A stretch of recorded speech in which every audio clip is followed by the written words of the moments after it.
Well, good morning. Good morning. This is your daily reminder to breathe. Stay in the moment, y'all. This is Yay, the Mystic Diva. We've got little Atticus here. Got some trees in the background.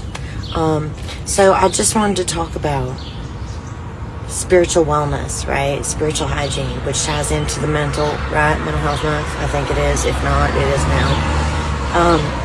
I just enjoyed the peace of this morning. I saw an owl. I saw, I believe, a hawk, a bat, a queen ant. This is the medicine. This is the way, right, for me.